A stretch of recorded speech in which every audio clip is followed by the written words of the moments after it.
1995 Ford Probe base model, 2-liter Mazda 4-cylinder, 5-speed manual, shitty homemade exhaust.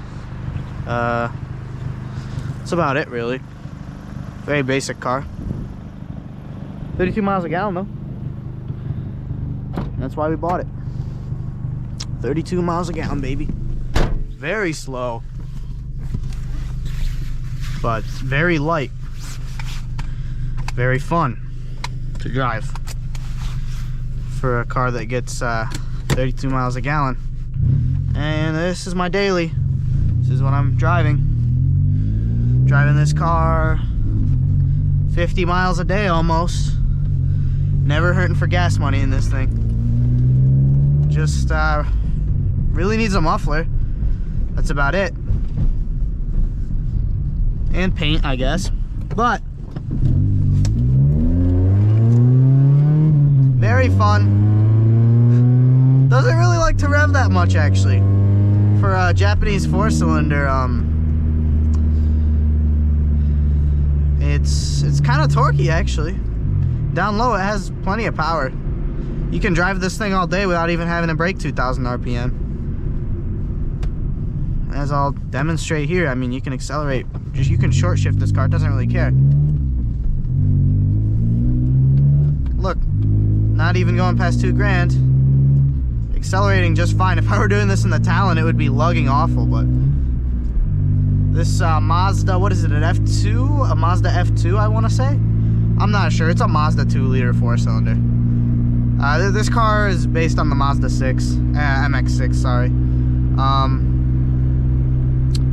Yeah, similar platform, but assembled in the United States with Japanese components. Interior controls are all Ford. This is very Ford. But manual windows, right? Base model. Not really too much to say about this car other than I love it. This thing is great. Great daily driver. In terms of the ride, it's pretty comfortable actually for a small car like this. Pretty long wheelbase on this car. Sidewalls on the tires are thick. I believe they're, what are they? I think they're 195/60 R14s or something like that. They're huge sidewalls, which helps in giving this car a comfortable ride. And for the softness of the suspension and the thickness of the sidewalls, still handles very good actually. And that's in part to do with this car's 2,600 pound weight, which you can thank to, you know, the size, the tiny little 2-liter 4-cylinder, the manual windows, manual door locks, manual transmission. Very lightweight car, bare bones, but that's the way we like them. Who needs power windows? Just roll your own windows down, for goddammit. A lot of fun. Extra weight. Who needs that? when I was looking for this car, I was actually looking for a base model. There were a lot of GTs, but I didn't want the GT because the GT is also a little less reliable with that 2.5 V6. Worse gas mileage. Actually, GT has a little bit different suspension setup from what I've read as well, which this is my commuter, so I'd rather have the soft suspension. Everything about this car is commuter other than the size, and right now the exhaust is not commuter at all. But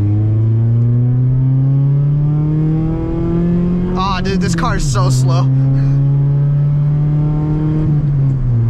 See, this is, you don't need to go fast to have fun. This car may be very slow, but it is a lot of fun, especially on these twisties, which unfortunately we have full-size SUV in front of it. That's fine, but I feel this car actually handles better than the Talon does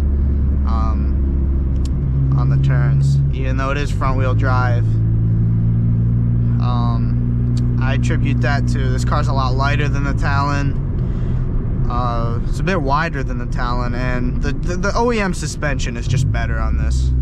I really do love the suspension. I love the feel of this car. It's just so chuckable. You could throw this thing into a corner and not worry too much about it. Understeer, which isn't as alarming as oversteer, I guess. You have quite a bit of understeer if you're really pushing this car, which I don't want to do that because it's pretty cold out and we're on, you know, crappy all-season tires. So, but still, very light, very chuckable car. So the Probe, initially, this car was planned by Ford to replace the Mustang, which, you know, it's a front-wheel drive, Japanese-based.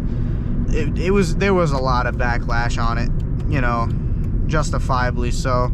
All the Mustang guys were like, "You're really gonna make the Mustang front-wheel drive?" So the Probe became its own car.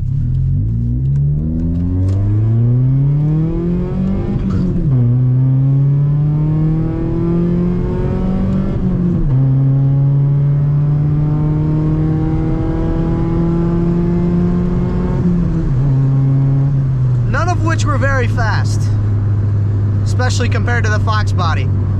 But that's not what you buy a Probe for, or at least in 2023, that's not what you buy a Probe for. So yeah, the Probe was supposed to replace the Mustang. Was it? No, it wasn't the Fox body. It was the SN95, the SN195. The SN95 was what ended up taking the place of this car in terms of, you know, we developed the new Mustang instead of making this the new Mustang. But the name came from the Ford Probe. It was a concept car, and really the main goal of the Ford Probe concept was to be as aerodynamic as possible, and it achieved one of the lowest drag coefficients of any car. It wasn't a production, it was a you know, a concept, but still it was focused on aerodynamics, and the car looks stunning. The concept, I'm not sure, there were multiple concepts from the early 80s to, you know, until this car actually became a production car, which was in, I want to say the first year for these cars was 89, I believe, I want to say. It was this is the second generation and the last generation Probe, which ran from 92 to 97 or 98, I think. I'm not exactly sure. I prefer the second gen. The first gen had a turbo variant, actually. They were, I think both options were turbo 4s in the first gen. Or no, both options were 4s, one of them being a turbo 4, if I'm not wrong. Second generation opted out for, you know, the base model had the 2-liter 4, and the GT had the 2.5 V6, both Mazda engines. But yeah, Ford Probe, forgotten to time. Not very many of these things left. Most of them have been driven and trashed by teenagers. You know, in the mid-2000s, these things were riced out really badly, like a lot of the Eclipses and Eagle Talons. Same crowd, except these weren't really fast. Even if you do try to modify them, there's not aftermarket support for these cars, really. DSMs still have a lot of aftermarket support compared to this. I mean, what can you do with these engines? I guess, actually, there was a guy that swapped in a Probe engine into an MX-3. It was an MX-3 with a 2.5 V6 from a Probe, or I guess from a Mazda MX-6. That was crazy. He made a rear engine, and I don't know, just look it up, you'll probably find it. But that's a rare case. I mean, these engines aren't very, especially this engine's, you know, I don't know how modifiable these engines are, but compared to the 4G, nothing. But that's not what we buy these cars for. We buy these cars for, or at least I bought this car for the lightweight and the 32 miles a gallon. That's average. That's what I average. Like, that's not like 32 like in the APA. I actually get 32 in this car, just driving it around. And I'm not really trying to hyper mile, but exactly, I'm driving usually more conservatively than I am now. But still, it's very impressive. With the right modifications, or just the right driving style, you could probably get 35, 36 out of this car. And these engines weren't really known for their efficiencies. The Mazda 2-liter 4-cylinders, they're not very efficient engines per se. It's just that this car is so lightweight and so aerodynamic, and there's not really very much drivetrain loss because it's front-wheel drive, manual transmission. It's just all the things add up except for the engine in this car, which I still love this engine. It's very torquey for a 4-cylinder, and it's very smooth actually. When this engine is idling, you can barely tell it's on, compared to most other 90s 4-cylinders, which, you know, vibrate when they're idling. This one's very well balanced, and the car is very well balanced, as you can see right here. We can take turns very quickly, very smoothly. Very little body roll for stock suspension.